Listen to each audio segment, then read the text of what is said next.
Y yo les dije que nuestros abogados ya están aquí en el estudio para darles la bienvenida a Fidel Pichardo y a Leo Sierra. ¿Cómo les va? ¿Cómo están? Maravillosamente bien, a mitad de semana.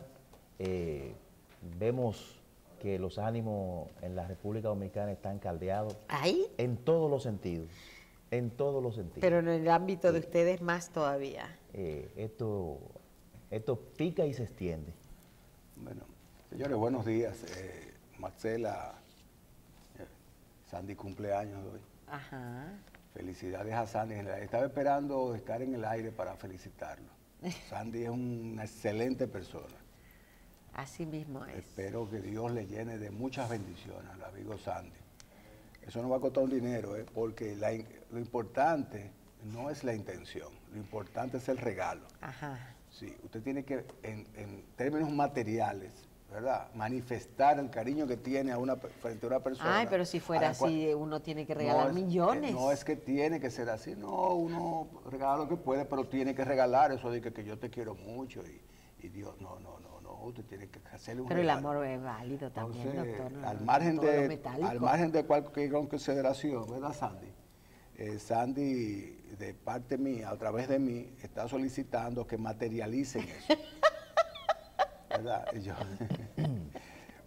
a través de un regalo. No, hablando en serio, Sandy es un colaborador del canal indispensable. Sin él no podemos salir al aire. Y nosotros les deseamos de verdad mucha felicidad en su día.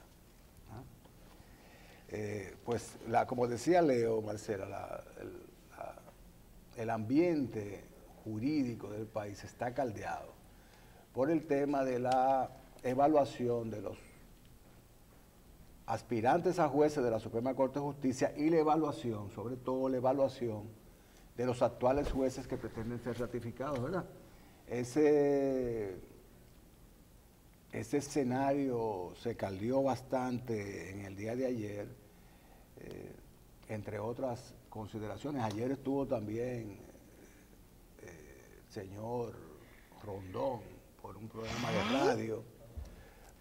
de radio, y dijo, bueno,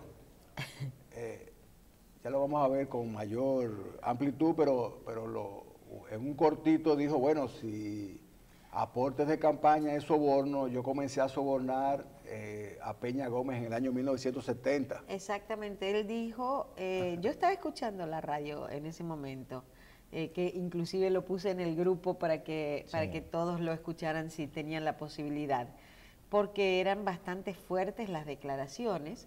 Él no estaba enojado ni mucho menos, él estaba riéndose bastante, inclusive cuando dijo que si los aportes de campaña que le hacían los empresarios como él a los políticos se fueran a juzgar, ese juicio tendría que hacerse en el Centro Olímpico Juan Pablo Duarte, porque habló de que a todos, inclusive le preguntaron si de ese dinero que había recibido de Odebrecht él había dado, y dijo, claro, ¿a quién? A todos, pero era mío. En ningún momento ninguna persona de Odebrecht me dijo a mí que le diera a tal o cual político dinero como de soborno. Era mío, claro, como empresario. Claro. Además, si él comenzó en el 70, Odebrecht no había llegado al país. No.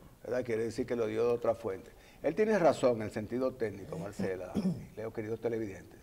En el sentido técnico, ya que los aportes de campaña no habían sido regulados hasta una ley reciente, la ley electoral reciente, no habían sido regulados. Por ende, todos los políticos durante la historia electoral, durante toda la historia electoral de la República Dominicana han acudido al sector empresarial en búsqueda de ayuda. El sector empresarial, ni corto ni perezoso, ha hecho aportes permanentemente a todos los candidatos, sobre todo mayores aportes, ¿verdad?, a los que tienen mayores posibilidades, ¿verdad, Leo? Así es. Para tener todas las bases cubiertas, y en caso de que cualquier político de estos accese al poder, que es el gran problema, entonces tener protección tener ventajas, tener contratos y no solamente recuperar su inversión inicial, si la llamamos inversión en vez de aporte, sino tener pingües ganancias de ese aporte, ¿verdad? A través de exigirle reciprocidad al político, ¿verdad? Entonces, pero eso parece éticamente incorrecto, pero no es absolutamente ilegal, no era absolutamente ilegal, ¿verdad? Ese es el argumento de él. Dice además que él no dio dinero de Odebrecht y no dinero de su bolsillo, aunque haya llegado por honorarios de Odebrecht. Ese es un tema, hay que darle el crédito obviamente al programa de radio que lo entrevistó, fue en la Z, a la tarde. En la Z, en la tarde, creo que se llama El Gobierno de la Tarde, le dice, ¿verdad? Una cosa así. No estoy segura cuál de todos los programas es, pero era ya después de las 5 y pico de la tarde. Bueno, le damos el crédito a la emisora, hemos sacado la información de ese importante medio de comunicación, ¿verdad?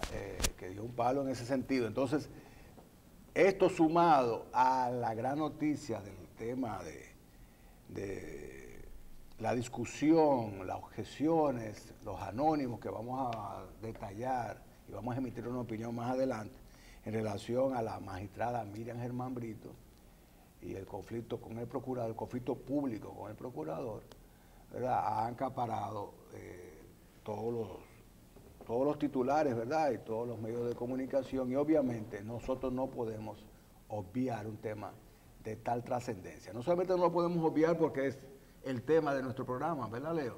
Claro. Sino porque por la trascendencia del personaje que es Miriam Germán debemos tratar ese tema con profundidad. Así es.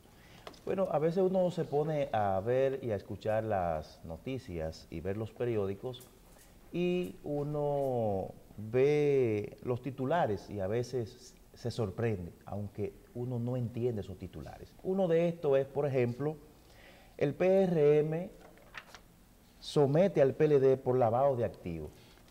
Esto es una información que salió publicada el 26, eso fue el martes pasado, 26 de febrero, donde el presidente de ese partido, José Ignacio Paliza,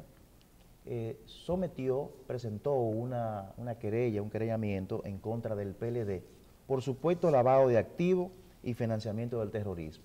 Los abogados que encabezan conforme a esta información son el director legal Sigmund Freud, Orlando Jorge Mera y Jesús Jiménez. Pero sí, Sigmund Freud debe ser el mismo nombre del psiquiatra. Sí. Del padre de la psiquiatría. Del psicoanálisis, le dice, ¿verdad? Sí, de la teoría de la criminalidad. Pero él se llama así. Sigmund Freud, claro. Entonces, este sometimiento lo traigo por lo que dijo el señor Rondón, como bien ustedes apuntaban ahora. Este es un partido de reciente creación y yo me pregunto, ¿el señor Rondón también le daría algunos recursos al PRM? ¿El señor Rondón también daría algunos recursos a los dirigentes ahora del PRM, otrora del PRD? Entonces, si le damos seguimiento a esta querella, yo creo que también entonces el señor José Ignacio Paliza también debería poner una querella contra estos miembros de su propio partido o del antiguo PRD que recibieron fondos de manos de este señor que hizo aporte, por un lado. Por el otro lado, esa querella se basa en las declaraciones que dio el ingeniero Temístocle Montaz por las declaraciones que han salido en los procesos. Pero ojo, las declaraciones que surgen en los procesos judiciales no pueden ser ponderados, no pueden ser tomados per se como ilícitos. En los tribunales se da una especie de licencia en la defensa de las personas. Me gustaría que el PRM dé en detalle del fundamento de su acusación y que ellos ponderen también el sometimiento de otros dirigentes y de otros partidos, porque a la luz de lo que dijo el señor, todos los partidos han recibido aquí fondos. Y como eso hace un tiempo si bien no estaba legalizado per se, pero tampoco estaba prohibido de manera taxativa. Entonces, siendo así las cosas, yo creo entonces que la investigación, la querella del señor José Ignacio Paliza debe ir más allá del fuero del PLD. Por otro lado, llama poderosamente la atención de un programa de regulación, de dotación de actas de nacimiento de aproximadamente 600,000 personas. Resulta que este programa lo estaba llevando a cabo la DIGEPEP, que es la Dirección General de Programas Especiales de la Presidencia. Pero este programa se intentaba realizar, parece ser que al margen de la Junta Central Electoral, puesto que cuando salió en la prensa de que se iban a adoptar a estas personas, a 600,000 personas, que luego se aclaró que eran menores de edad, de cédula, de las actas de nacimiento, la Junta, el presidente de la Junta Central Electoral, se reunió con esta dirección, con los comisionados que estaban al frente de esto, que era la Universidad Autónoma de Santo Domingo y la UNICEF. Y suspendieron este proceso. Entonces yo me niego a creer que un consorcio de entidades bien intencionadas, públicas o no públicas, sean los que estén preocupados por dotar de actas de nacimientos a aquellas personas que no la poseen. Eso es una tarea de la Junta Central Electoral. Y las tareas, las facultades de la Junta Central Electoral, sus atribuciones no pueden ser delegadas, mucho menos sustituidas por un órgano o por otra entidad diferente a su fuero de sus registros. Entonces es bueno que a futuro, la intención es buena, pero el camino parece ser empedrado. No puede permitirse la Junta Central Electoral que su registro civil siga siendo más cuestionado de lo que está. Como cuestionado está, Marcela y Fidel, el proceso de Odebrecht. Ese proceso que hoy continúa a partir de las 10 de la mañana y donde el senador le toca ahora defender, presentar sus medios de defensa, tendente a, si se logra una apertura a juicio o, por el contrario, se dicta un auto de no al lugar, que es lo que debe perseguir la defensa del senador, y el Ministerio Público, por su parte, persigue la declaratoria de apertura a juicio. La apertura a juicio hemos dicho que es que un juez valida las pruebas que tiene, la seriedad de la acusación y dice que hay méritos. Y en base a esos méritos, entonces, ordena que se aperture el juicio y pasa entonces a la discusión ya de esas pruebas, que es como quien dice, la amplitud de esto que estamos viendo.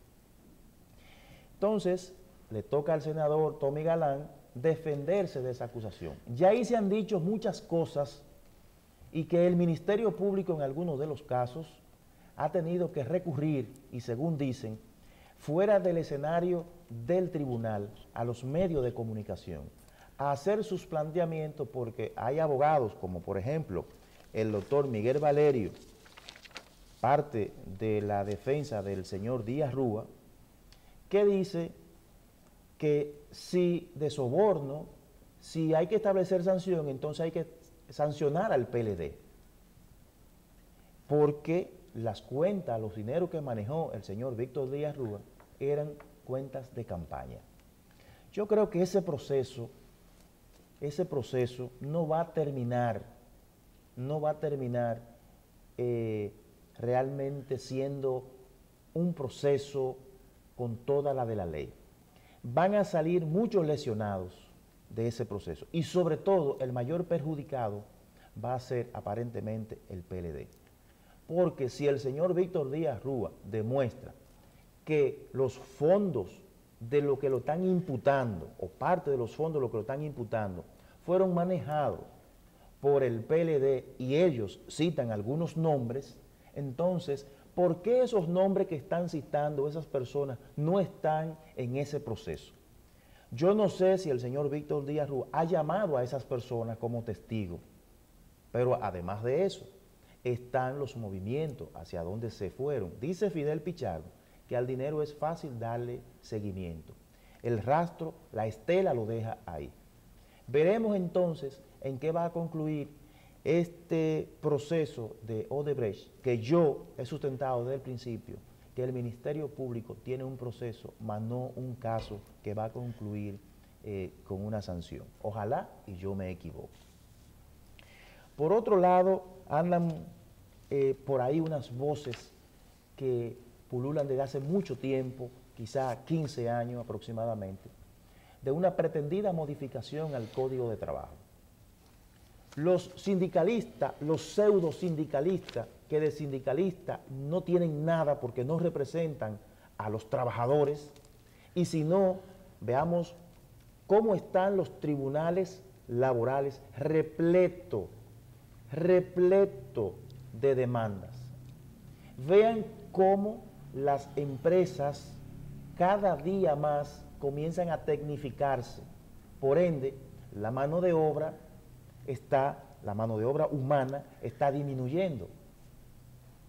¿Por qué digo la mano de obra humana? Bueno, porque me refiero al trabajador, al obrero. Siempre la mano estará presente, pero cada día más se va tecnificando. En este estudio es el vivo ejemplo. Aquí ya 2 operadores de las cámaras pueden hacerlo. Antes tenían que tener un operador por cada cámara y una persona ahí haciendo señas, que le decían, ¿cómo le decían a eso, Marcela? Al que hacía señas, al coordinador de piso. Exactamente. Ya hay una persona en una consola, es decir, se ha ido reduciendo el empleo. Entonces, estos sindicalistas que se representan a sí mismos porque son sindicalistas de sus propias empresas, porque lo que han hecho toda su vida es ser rémora del propio sistema que le ha permitido convertirse en eso, en obstáculo, en retranca para el progreso. No es que estamos abogando porque a los trabajadores, al obrero, se le quite derecho, no, todo lo contrario. Pero tampoco podemos estar de acuerdo a que los sindicalistas, por empeñarse en sus intereses, pues pongan el obstáculo a que las leyes se modifiquen. No es posible a esta altura de juego que todavía no se hayan hecho las modificaciones necesarias al Código de Trabajo, que fue en el 1992 que se aprobó, se hizo la modificación al otrora Código de 1951.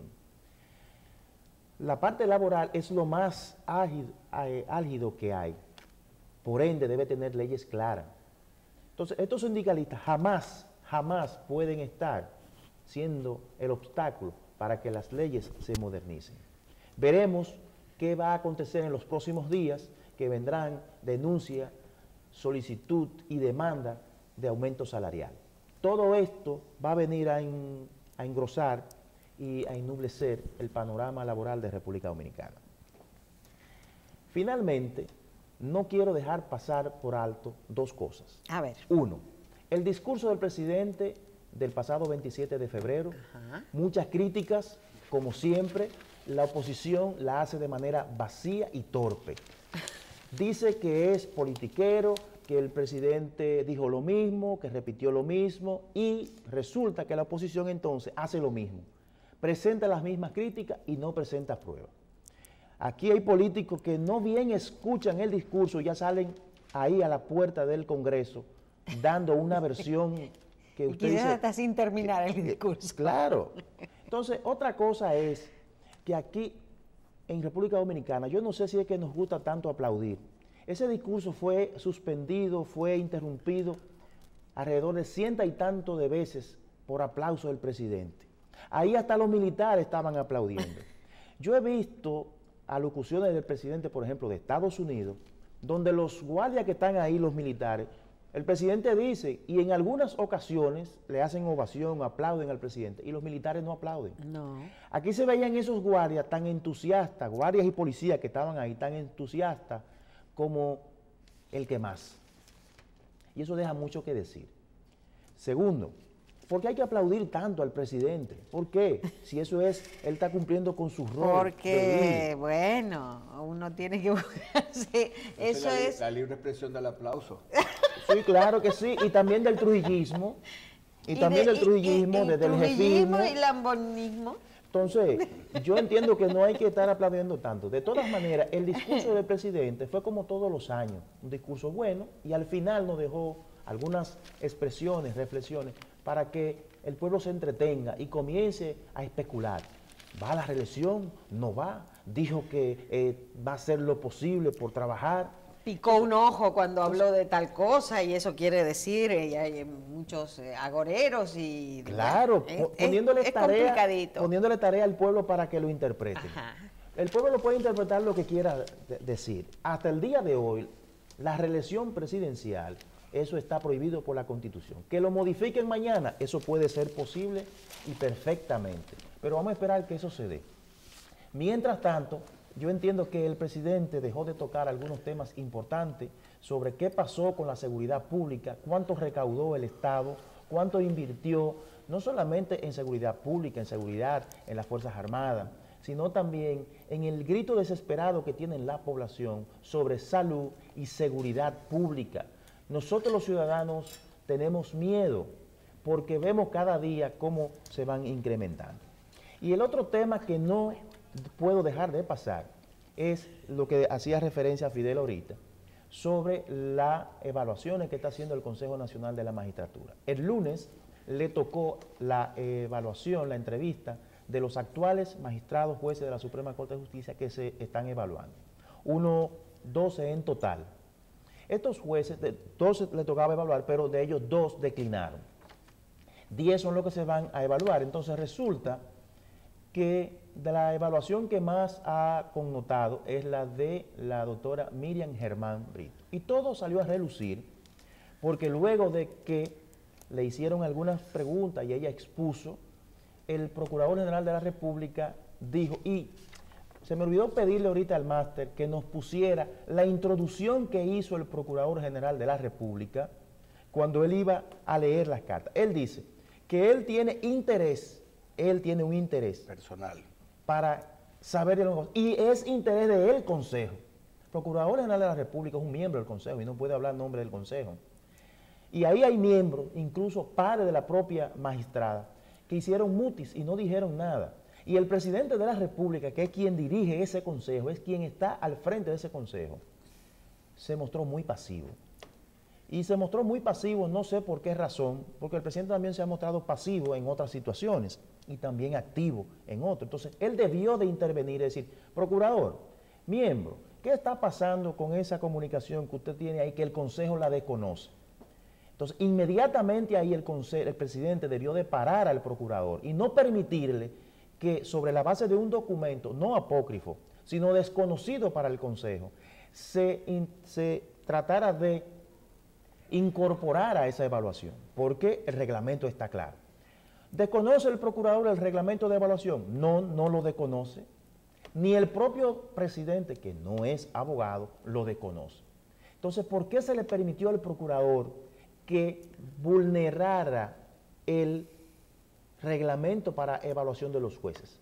¿Por qué se le permitió al Procurador General de la República vulnerar el debido proceso que establece ese reglamento? No fue que el procurador sorprendió, el Consejo dejó que el procurador sorprendiera a una persona que estaba siendo evaluada. ¿Qué pasa entonces? Y perdón que lo interrumpa, el presidente podía interrumpirlo y decirle, señor procurador... llamarlo la atención. Claro, dígame. Claro. ¿Podía? Claro que sí, y puede. De hecho, ha sucedido así. Porque, por ejemplo, en este equipo, usted es la coordinadora de nosotros tres y usted puede, en un momento determinado, hacernos el señalamiento. Lo que usted no puede es coartarme en el derecho del uso de la palabra, pero usted puede hacerme una sugerencia. Pero y si es un uso inadecuado, también puede coartarla. Porque es que si no, Marcela y Fidel, entonces, ¿para qué existen los coordinadores? ¿Para qué existe el que dirige? ¿Para qué existe la designación de esa persona que está al frente de ese consejo? Entonces, pienso yo que la vulneración a ese debido proceso, que muchos ahora van a decir que el Consejo Nacional de la Magistratura no está delineado el debido proceso. Pues mire que no, en todos los ámbitos que se lleven en República Dominicana hay debido proceso. Y donde quiera que exista una norma que establezca un procedimiento, entonces debido proceso. Pero debemos de preguntarnos, lo que hizo el Procurador General de la República en la evaluación de la magistrada Germán Brito, ¿era una objeción? No, no fue una objeción. No fue una objeción porque no fue canalizada. Entonces, de ahí muchas personas han dicho que no tenía que observar el reglamento porque no se trataba de una observación, sino de un asunto de interés del procurador. Pero eso pudo haber sido perfecto. Donde deja de ser perfecto es cuando él saca la comunicación y dice, tengo una comunicación y que me reservo el derecho a decir quién la suscribe, porque a mí me asiste el derecho de la privacidad. Pero mire, procurador, usted conocedor de la ley debe de saber que si usted tenía el derecho de reservarse el nombre, la entrevistada le asistía el derecho de saber quién suscribió esa comunicación. Y pesa más el derecho de la entrevistada al derecho que usted tiene de reserva. Porque establece el Código Procesal que usted lo argumentó como si se tratara de una investigación y que usted no estaba en una investigación, y mucho menos usted está en ese puesto en funciones de procurador. Usted, por ser procurador, conforme a la Constitución, es miembro de ese consejo, y usted no puede argumentar absolutamente nada de procuraduría, como no lo ha hecho. Pero no está en el curso de una investigación penal. Usted no está investigando, usted está entrevistando para una evaluación y ratificación de juez. Lo que pasa es que se veía agresivo y se veía en una actitud de avasallante contra esta señora. Y en un momento, inclusive, hablando de testaferrismo, si se Claro. existe esa palabra, cuando esta señora tiene un hijo con autismo. Sí. En esa parte y creo que la magistrada que estaba siendo evaluada no se manejó con el tacto que debió manejarse, porque ella fue sorprendida, y el susto, la sorpresa de quien la da. Entonces ella debió de pararse ahí mismo y llamarle la atención a ese acto irresponsable, porque yo no puedo someterme a una evaluación que voy a hablar de mis funciones y de mis cualidades académicas, a responder asuntos de que supuestamente hay una persona que me está dando seguimiento. Ahora, el procurador debe saber que ningún ciudadano puede darle seguimiento a otro, y mucho menos estarle tomando fotos, porque mi persona... Y la hora, tiene, la placa, eso era un espionaje, pero bastante fuerte, ¿verdad? Pero alguien tuvo que ordenar ese seguimiento, ese espionaje. Entonces, eso habla muy mal del propio procurador, en función de procurador, no en función de miembro del Consejo, porque ahí lo que denotó fue una permisividad y una violación flagrante a ese debido proceso. Entonces, ahí se leyeron 3 supuestas comunicaciones, que la magistrada dijo en un momento que no iba a responder, pero respondió. Y cuando ella exigió y dijo, ¿quién firma esa carta? Que él dijo que se reservaba, ella debió de decir y argumentar, pues si eso es apócrifo, si eso es anónimo, y si usted se reserva, yo me reservo el derecho a contestar. Y usted no puede leerme nada aquí que no esté debidamente avalado, o yo necesito verlo, déjeme ver la comunicación, porque él le enseñó la foto, él le enseñó y le mandó fotos. Entonces él ya debió exigir la comunicación y decir, usted no me puede preguntar sobre cosas que no están autorizadas. Eso es punto 1. Punto 2. Yo no quiero defender a la magistrada, porque yo no conozco a la magistrada. Yo la conozco como juez. Como estudiante fui a su sala cuando me ponían práctica. Y he ido a la sala penal de la Suprema Corte de Justicia. Yo no la conozco, por ende no puedo hablar de sus grandes atributos. Otros sí pueden hacerlo. Pero yo tampoco, por desconocerla, no puedo hablar de cosas negativas de ella, porque no la conozco. Pero sí puedo sacar conclusiones, y en este caso puedo decir que hay una venganza y una retaliación, y quizás dañar el buen nombre y la carrera de una profesional que, según ella dijo, tiene 40 años. ¿Cómo es posible entonces que el procurador, teniendo una tercera carta que sí dijo quién la firmó y sí dijo lo que dijo esa persona, y que a mi modo de ver es lo más grave de esa situación, entonces el procurador no tenga una investigación abierta y el procurador no lo informara al Consejo que tiene una investigación o que va a abrir una investigación porque recibió una denuncia de un hecho que entiende debe de ser. Segundo, ¿cómo el procurador puede recibir una denuncia de esa magnitud y no la tramita hacia su órgano? ¿Cómo se puede quedar con eso? Porque tenía saña y mala fe. Entonces, eso no se puede permitir. Y como bien han dicho algunas personas, la entrevista de ella en esa parte no puede ser ponderada. Yo creo que estos asuntos le han hecho más bien que mal a la entrevistada, porque el Consejo, en buen derecho, no tendría otra salida que ratificarla en su puesto. A una señora que dice que le quedan 5 años. Porque es que una ilegalidad no puede generar una legalidad. Y el Consejo ahora no tendría méritos, no tendría la razón para no ratificar a esta señora, porque lo va a hacer a partir de eso que dijo el procurador. Creo que no. Y finalmente, ese procurador que tiene en sus manos esa comunicación debe de enviarle hacia el órgano a la que pertenece esta magistrada, que es la presidencia, que es la Suprema Corte de Justicia. Entonces, también la magistrada debe de asumir ahora un papel. Si todo eso que se dijo ahí no es conteste a la verdad, ella debe de exigir que eso se aclare y se lleve hasta las últimas consecuencias. Porque mientras tanto, lo que hizo el procurador en función de miembro del Consejo Nacional de la Magistratura, llegó su cometido, llegó y alcanzó su objetivo, que fue desacreditar a esta magistrada que tiene una trayectoria que posiblemente es la primera vez que se le enrostra y se le dice algo de esta magnitud. Así mismo es.